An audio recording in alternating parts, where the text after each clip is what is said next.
Good morning, NSPPD. My name is Vein. I'm the one the Lord has shown great mercy. My ordeal started sometime last year, about October. Yes, I was having this discomfort on my chest, but my annual was due, so I just thought, okay, I'll go to the general physician and complain. So I couldn't overlook the chest pain because it was persistent. So I told the doctor, and he referred me to a cardiologist. So we started, we went through a series of tests, ultrasounds, CT scan, trying to find out what the cause was. So the tests kept graduating from one to the other, and after one of the tests, or in between, I had to travel for an event at the Maldives, which was like 20-something hours away from America. And on my way, the doctor called me and said that one of my results wasn't looking good, and that he was going to refer me to a cardiothoracic surgeon because it was now beyond him. So I thought, wow. But he said I shouldn't panic, that whatever the issue, I've been with it, it was congenital. So I'd lived with it for 49 years as at then. It was a few months to my 50th birthday. And I thought, okay, I relaxed, but my mind was there through the trip. I was quite uncomfortable and unhappy. When I came back, I continued with I booked an appointment, saw the cardiothoracic surgeon, and he told me that I needed to have a surgery that had a coronary artery anomaly. But I was born with it, like the other doctor said.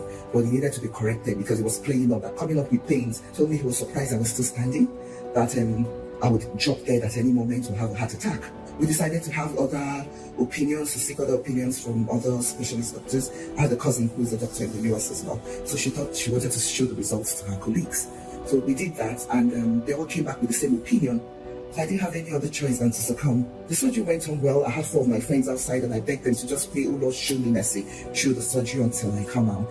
But after a week, I had a DVT. We just realized I was having pains on my legs kept swelling up, and we had to go back to emergency. When I got to the emergency, they screamed that it was a DVT, and everybody was running helter-skelter, and they called the surgeon, and they admitted me back in hospital again. I started bleeding from my nose, from my mouth, and everywhere, and I was losing energy by the minute. And we kept praying, believing God that everything would be fine, kept tapping into the testimonies, and sometime in February, Pastor Jerry mentioned DVT be reversed. A deep vein thrombosis. If you are the one, put it on the live stream. I announce, let it be reversed. And I tapped into that prayer. I held it and prayed with it every day. I prayed with it. By end of February, we went to check the blood cloth, and after the Doppler test, there was no cloth anymore. But by then, I had come up with some other pain at the back of my neck. So we went back to see the neurosurgeons. They transferred me to the neurosurgeon. They said I had a cervical radiculopathy in my neck. So they started treating me on that, giving me painkillers and cool. But the devil thought that wasn't enough and came with some, in fact, indescribable pain from the pit of hell. At this point, I couldn't even stay still in one place anymore. So the neurosurgeon said that what I had wasn't enough to give me that kind of pain. But by then, they had placed me on all kinds of painkillers. I was taking all sorts of opioids and narcotics, and the dosage kept being increased. At some point, I couldn't even see clearly anymore. I used to be very drowsy because of the amount of painkillers I was taking. They transferred me to the pain management group. I started managing the pain. They recommended a procedure to put in a longer lasting pain management through my spine. But I rejected that and said the risk was too much to manage a symptom. If we're sure it was curative, I would have done that, but I refused to take that, and I kept praying and believing God. But at this time now, they placed me on steroids because that was the only thing that could manage the pain. And after 1 week or 10 days of the steroids, as soon as it wears again, the pain comes back all over, and I'll be screaming and shouting. I won't even be able to stay still in one place until they take me back to the emergency and get some shots of those serious painkillers. There was a day I had 3 doses of morphine in 1 hour, and they didn't manage my situation until they called the different doctors, and they kept trying all sorts of things. At this point, I was now moved over to a college of medicine to research further into what was causing the problem. Some suggested it was nerve issues, that maybe I developed some nerve problems from the surgery, but they kept probing. At this point, different doctors were coming. I had a professor tell me one day that I'd send them back to their reading table, and they were going to come back the next day. So the next morning, they came on their watch round. The professor came with the team. The heart team was there as well. The neurosurgery team was there at the same time. But they showed me all the results. They ruled off the neurosurgery team. The heart team also ruled off their case. And after all the tests they did, because they had done everything possible, and I was now left with the other team of professors. They now diagnosed Thoracic Outlet Syndrome, and told me that I had to go through physiotherapy and the painkillers, but that they're going to do a nerve analysis to pinpoint what the issue was.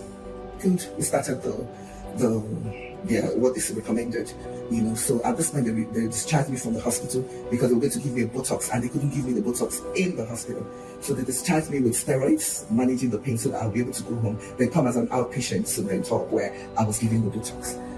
Well, we took the Botox. The doctors told me that this was to manage the pain, while we had that the nerve analysis may be able to detect what it was, and they'll be able to streamline the treatment at that point. But that physiotherapy was going to help a great deal. I started the physiotherapy because I said the pain was getting worse. So on April 26, Pastor Jerry said there was a special grace for people with heart-related problems or heart diseases. There is an uncommon healing for anyone with any heart disease. Any heart disease. There's an uncommon healing. There's an uncommon healing. I grabbed that prayer, ran with it, prayed with it every day, prayed with it, and I was believing that God, that I'll get my healing from that. On this morning, this was June 12th, when I went to the prayer, I had Thoracic Outlet Syndrome be reversed. Thoracic Outlet Syndrome. Thoracic Outlet Syndrome. And Libya, if you are the one putting on the live stream, the devil is a liar. I announce, let it be reversed. My God, I screamed, Roy has remembered me. Thoracic Outlet Syndrome, something I've never heard. In fact, my cousin that was a doctor in the US, she had never heard that. Those were the things they had in medical school, and cramps to pass their exams and all that. So I thought, me with Thoracic Outlet Syndrome. That person, the fact that Pastor Jerry has said the names of them well. After that prayer, time passed. I didn't see the pain again. I was still waiting for my nerve analysis at this point because my appointment was for July 30th. And on that day, I went for my nerve analysis. Everything came out clear. And today, I am free from Thoracic Outlet Syndrome. I haven't had any issues with the heart today. I've been healed. My God. I thank God so much for this. In fact, it's a wonder, because nobody could believe what happened. The pains were indescribable, but I just held on to God and His promises, and I believe that His mercies are new every morning, and I was going to partake from those promises. Thank you, Jesus. I'm just back here to thank God, because I promised Him I'll share my testimony and tell the world how He healed me, and that's what I'm doing today. I just want to thank God for His mercies. And Pastor Jerry, I can't thank you enough. You are a wonder to this generation. You are the eighth wonder of the world. I pray that you continue to be a wonder. The oil on your head will never run dry or get contaminated. NSPPD, celebrate our God! Celebrate! Celebrate!